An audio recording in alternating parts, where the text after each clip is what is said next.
त्रिफला के बारे में आपने सुना होगा कि त्रिफला एक बहुत ही फ़ायदेमंद चीज़ है और इसमें क्या-क्या चीज़ें डलती हैं। मार्केट में जो त्रिफला मिल रहा है वो बेहतर है या खुद घर में बनाना बेहतर है? तो इस वीडियो के ऊपर आपसे बात करते हैं और यही टॉपिक हम लेके चलेंगे और हो सकता है कि आखिर में आपको एक मैं त्रिफला को घर में बनाने का सही तरीका भी बता दूँ। बिस्मिल्लाहिर्रहमानिर्रहीम, अस्सलाम वालेकुम। इंट्रो में आपने देखा कि मैं त्रिफले के हवाले से बात कर रहा था। त्रिफला एक बहुत ही ज़बरदस्त सी चीज़ है जो आयुर्वेदिक में भी इस्तेमाल होता है। हर्बल सिस्टम जितने भी हैं उसमें इस्तेमाल होता है। बल्कि एक साहब मुझे बताए थे कि ये इस्लामी तौर पे भी काफ़ी ज़्यादा इसकी वैल्यू है। अब उसकी डिटेल्स मुझे नहीं पता इसलिए वो मैं यहाँ पे शेयर नहीं कर रहा, लेकिन बहरहाल उन्होंने मुझे ये बताया तो मैंने कहा आपके साथ मैं शेयर कर दूँ। अब त्रिफला है क्या? त्रिफला का मतलब ये हो गया 3 फल, ठीक है? यानी कि 3 फलों के मुरक्कब को कहते हैं त्रिफला। अब इसमें पहला क्या है? आंवला, दूसरा है हड़, तीसरा है भेड़, ठीक है? उसको भेड़ा भी कहते हैं, भेड़ भी कहते हैं। त्रिफला ये इन 3 चीज़ों का हम वज़न लेके पीसा जाता है और इसको हम इस्तेमाल करते हैं। अच्छा, अब ये त्रिफले के बारे में इतनी बातें बताई जाती हैं कि ये आपके सर के बालों से लेके आपके पाँव के नाखून तक हर चीज़ के लिए फ़ायदेमंद है और इसकी इतनी अफ़ादियत बयान की जाती है कि अगर हम इसके ऊपर कई वीडियोज़ भी बना लें तब भी कम है। लेकिन मुख़्तसरन मैं आपको बताता हूँ कि इसमें फ़ायदा क्या होता है। देखिए, आंवला जो है उसमें विटामिन सी के बारे में कहा जाता है, लेकिन मेरा ख़्याल है कि it's more than vitamin C, ठीक है? आंवला एक ऐसी ज़बरदस्त चीज़ है जिसमें सिर्फ़ विटामिन सी को महदूद कर देना बहुत बड़ी ज़्यादती होगी। उसमें यकीनन अल्लाह ताला ने इतने गुण और इतने फ़वाइद रखे हैं कि उसकी कोई मिसाल नहीं मिलती।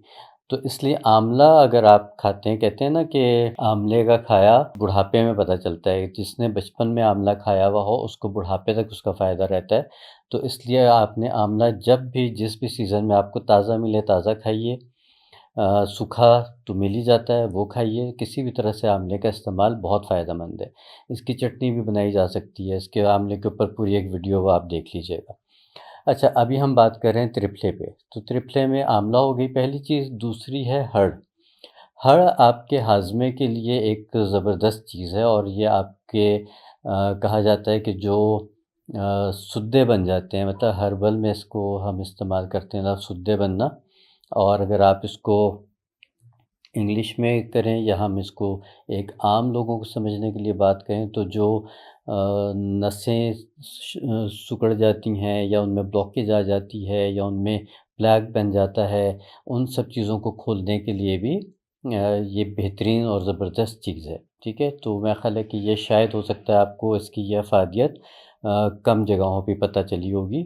हड़ के बारे में मैं बात कर रहा हूँ। अच्छा, हड़ 2 तरह की होती है, एक छोटी होती है, एक बड़ी होती है। अब त्रिफले में कौन-सी डाली जाती है ये भी आपको आखिर में बताता हूँ। तीसरी चीज़ आ जाती है इसमें भेड़ा, जो वो है आपके वो असाब के लिए भी अच्छा है, आपके मसल्स के लिए भी अच्छा है और आपके जितने भी निज़ाम हैं, उन सब को तक़वियत देने के लिए वो ज़बरदस्त चीज़ है। तो जब ये 3 मैजिकल फ्रूट्स आपस में मिलते हैं तो फिर ये एक ऐसी बाकमाल चीज़ बनाते हैं जिसको कहा जाता है त्रिफला। अब इसमें जो हम मार्केट से भी बहुत से लोग हैं जो मार्केट में इसको सेल कर रहे हैं, अपने-अपने ब्रांड्स वाले बना के दे रहे हैं और इसकी कोई रॉकेट साइंस वाली फ़ॉर्मूलेशन नहीं है। ये 3 चीज़ें हम वज़न लीजिए, पीसें और बन गया। इसमें एक ट्विस्ट है, वो ये है कि ये तो हर एक को पता है कि ये 3 चीज़ें आप लें, हम वज़न लें, पीसें और आपका त्रिफला तैयार हो गया। लेकिन मैं अपने पास जो त्रिफला तैयार करता हूँ, अल्हम्दुलिल्लाह वो इनसे थोड़ा-सा हट के है। वो थोड़ा-सा हट के क्यों है, उसकी कुछ चीज़ें मैं आपके साथ शेयर करूँगा, कुछ चीज़ें सीक्रेट हैं, वो मैं शेयर नहीं करूँगा क्योंकि वो हमारी अपनी एक आप कह लीजिए कि रिसर्च के बाद हमने उस त्रिफले को तैयार किया है। हैं यही 3 चीज़ें, ये भी मैं आपको बता दूँ। लेकिन उसका जो तरीक़ा है बनाने का और उसमें जिस तरह से इन चीज़ों का इस्तेमाल किया गया है, वो आम चीज़ें लेके पीस देने से मुख्तलिफ़ है और उसकी अफ़ादियत आप कह लीजिए कि 10 गुना बढ़ जाती है। उसकी वजह मैं आपको बता दूँगा। मिसाल के तौर पे एक चीज़ मैं आपको बताता हूँ कि हम आंवला लेके आते हैं और आंवले को हम इन तीनों चीज़ों को लाए हम बाज़ार से, हमने इसको पीस लिया। अब आंवले में गुठली भी होती है, आपने देखा है कि आंवले के साथ गुठली भी सूखी हुई होती है, क्योंकि आंवले को काट के सुखाना शायद मुश्किल होता है, तो इसको एज़ इट इज़ से सुखा लिया जाता है। फिर वो उसकी फांकें टूट जाती हैं, तो वो आपको इतना छोटा-सा वो आंवला मिलता है। असल में तो आपने देखा है कि वो इतना बड़ा होता है। ये पीसी जाती है, तो अमूमन 99.99% लोग, बल्कि 100% ही कर लीजिए, कि वो लोग आंवले को एज़ इट इज़ उठाते हैं और पीस लेते हैं। अच्छा देखिए, इसमें नुकसान कोई नहीं है। जो इसकी गुठली है, वो भी साथ ही पिस जाती है, उसका नुकसान कोई नहीं है। लेकिन थोड़ी-सी अफ़ादियत में कमी हो जाती है, क्योंकि आमले का जो ऊपर का हिस्सा है, जो फल है, ठीक है? गुठली एक अलग चीज़ है, जो उसका फल सूखा हुआ है। अगर फ़र्ज़ करें कि हमने 1 किलो आमला लिया है, तो उसमें तकरीबन आधी वज़न गुठली का होगा और आधा वज़न उसके सूखे हुए फल का होगा। तो उसमें अफ़ादियत में कुछ कमी ज़रूर आ जाती है, ठीक है? तो हमारी प्रोडक्ट में क्या होता है कि मैं सिर्फ़ इसमें से एक चीज़ के बारे में ही आपको बता रहा हूँ, बाकी चीज़ें नहीं मैं बताऊँगा आपको। तो इसमें से एक चीज़ हम क्या करते हैं कि हम इसकी गुठलियाँ निकाल देते हैं। महँगी पड़ जाती है हमें, यकीनी तौर पे जब आप गुठली साथ पीस रहे हैं, तो अगर वो ₹500 किलो मिल रहा है, तो इस तरह से हमें वो तकरीबन ₹1800 ₹2000 किलो पड़ेगा। क्योंकि उसमें से गुठली का वज़न तो निकल गया, सिर्फ़ वो इतनी-इतनी सी, वो आपने देखा आमले की पंखुड़ियाँ सी रह जाती हैं। अब वो पंखुड़ियाँ नहीं होती उसकी, फल की गूदे की जगह वो होती है सूखा हुआ। वो जब वो रह जाएगा, तो यकीनी तौर पे फिर उसकी अफ़ादियत आ जाएगी ज़्यादा और गुठली निकल जाएगी साइड पे। मैं फिर रिपीट कर रहा हूँ, गुठली का नुकसान कोई एज़ सच नहीं है, लेकिन अफ़ादियत में कमी ज़रूर हो जाती है। इसी तरह से हड़ की बात आ जाती है, हड़ कौन सी इस्तेमाल करनी है ये नहीं बताऊँगा मैं आपको, ये हमने अपने हिसाब से रखी हुई है। हाँ, भेड़ा जो है उसको हम जिस तरह इस्तेमाल करते हैं उसी तरह करते हैं, लेकिन हड़ को हम एक ख़ास प्रोसेस करके फिर इस्तेमाल करते हैं। तो होता क्या है कि ये जो त्रिफला है, ये है तो बेहताशा फ़ायदेमंद चीज़।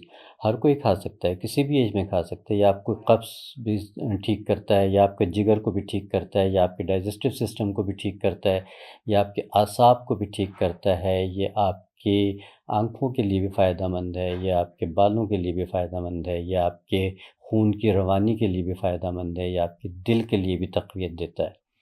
तब कौन-सा ऐसा उज़्व है अ, हमारे जिस्म का, जिसको त्रिफला फ़ायदा नहीं देता। लेकिन इसका तरीक़ा इस्तेमाल आपके हिसाब से होना चाहिए। इसका तरीक़ा इस्तेमाल सबके लिए मुख्तलिफ़ हो सकता है। अगर किसी को किसी प्रॉब्लम के लिए कोई इस्तेमाल कर रहा है, तो उसका तरीक़ा इस्तेमाल अलग होगा। एक जनरलाइज़ सा बता देता हूँ कि त्रिफले की तासीर थोड़ी-सी खुश्क है, तो इसके साथ जब भी त्रिफले को इस्तेमाल करें, अगर आप पानी के साथ इसका पाउडर ले रहे हैं, तो कोशिश कीजिए कि इसके बाद कहीं न कहीं अपनी डाइट में थोड़ा-से देसी घी का इस्तेमाल ज़रूर कीजिए, ठीक है? दूसरा तरीक़ा ये हो सकता है कि आप इसका माजून बना लीजिए। माजून बनाने में आप इसमें शहद का इस्तेमाल कर सकते हैं, या फिर पाउडर अलग रख लीजिए, शहद अलग रख लीजिए। 1 चमची शहद लें, उसमें थोड़ा-सा पाउडर डालें और खा लें। जिन लोगों को शुगर या शहद नुकसान नहीं देता, वो इस तरह इस्तेमाल कर सकते हैं। दूसरा तरीक़ा ये है कि अगर किसी को इससे खुश्की महसूस हो, तो फिर देसी घी को थोड़ा-सा गर्म करके, बिल्कुल ऐसा हल्का-सा कि वो पिघल जाए, उसमें त्रिफला की आधी चमची डाल लें, मिक्स करें और उसको खा लें। कहने का मकसद ये है कि त्रिफले का सही फ़ायदा उठाने के लिए आपको इसमें थोड़ा-सा देसी घी का इस्तेमाल या शहद का इस्तेमाल लाज़मी करना चाहिए। फिर आप देखेंगे कि आप आम त्रिफला अगर खाते थे और इस तरीके से आप त्रिफले का इस्तेमाल करेंगे, तो आपको खुद महसूस हो जाएगा कि जहाँ पे महीने में फ़ायदा होना था, वहाँ पे आपको 15 दिन में फ़ायदा हो जाएगा। दूसरी बात ये कि अगर आप वो स्पेशल वाला त्रिफला, जो हमने बड़ी मेहनत से उसकी फ़ॉर्मूलेशन दरियाफ़्त की है और तैयार करते हैं, हम सिर्फ़ ऑर्डर पे तैयार करते हैं। मिनिमम ऑर्डर 1 केजी का होता है। आप बनवाना चाहें तो आप हमें ऑर्डर कर सकते हैं। आप वो स्पेशल वाला त्रिफला हमसे ले सकते हैं। और फिर आप देखिएगा कि मार्केट के त्रिफले में और हमारे त्रिफले में अफ़ादियत में, फ़ायदों में कितना फ़र्क है। तो इस तरह की बहुत सारी वीडियोज़ हमेशा मैं आपके साथ शेयर करता रहता हूँ। मेरे चैनल को सब्सक्राइब भी कीजिए, वीडियो शेयर किया कीजिए, लाइक किया कीजिए और कमेंट ज़रूर किया कीजिए। अल्हम्दुलिल्लाह, अल्हम्दुलिल्लाह, आई एम ब्लेस्ड कि आप लोगों के 99% कमेंट्स जो होते हैं वो हमेशा बहुत पॉजिटिव होते हैं। बेशक कमेंट्स कम होते हैं, लेकिन हमेशा बहुत पॉजिटिव, बहुत एनकरेजिंग, बहुत दुआओं से भरपूर कमेंट्स होते हैं और ये अल्लाह ताला के करम के अलावा और कुछ नहीं है। इतना ख़्याल रखा कीजिए। अल्लाह ताला हम सबको अपनी अमान में रखे। अगली वीडियो तक के लिए इजाज़त दीजिए। अल्लाह निगहबान।